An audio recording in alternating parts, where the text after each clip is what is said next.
Place maintenant à l'actualité internationale. Le poste frontière de Rafah entre Gaza et l'Égypte est désormais rouvert. Une réouverture limitée au passage des habitants. C'est l'une des étapes de l'accord de cessez-le-feu d'octobre dernier. Il était fermé de manière quasi permanente depuis plus de 2 ans.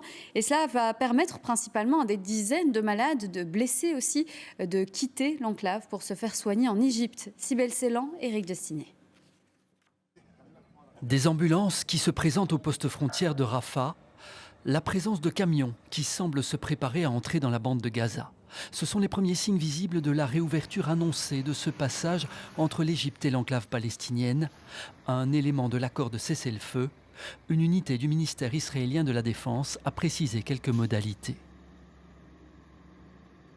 Les entrées et sorties de la bande de Gaza via le point de passage de Rafah seront autorisées en coordination avec l'Égypte, après vérification préalable des antécédents des personnes par Israël et sous la supervision de la mission de l'Union européenne. Selon Israël, le passage sera limité aux piétons, pas de marchandises. Concrètement, du côté de la bande de Gaza, des agents de l'autorité palestinienne vont gérer les opérations sous l'œil des observateurs de l'Union européenne. Mais chaque voyageur devra obtenir le feu vert préalable des autorités israéliennes qui conservent la mainmise via un dispositif sophistiqué de sécurité. Ce dimanche est une phase de test. Des malades et des blessés devraient sortir de la bande de Gaza pour être soignés.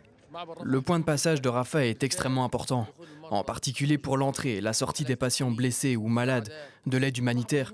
Ce passage est vital pour Gaza. Cette réouverture est très partielle. Un flux limité à environ 150 personnes par jour est évoqué. Dans la bande de Gaza, certains espèrent pourtant pouvoir sortir rapidement. Non, je ne veux plus être à Gaza. Dès qu'ils nous autoriseront à partir et que le passage sera ouvert sans contrainte, nous sortirons. Le point de passage de Rafah est fermé depuis mai 2024, moment où l'armée israélienne en avait pris le contrôle.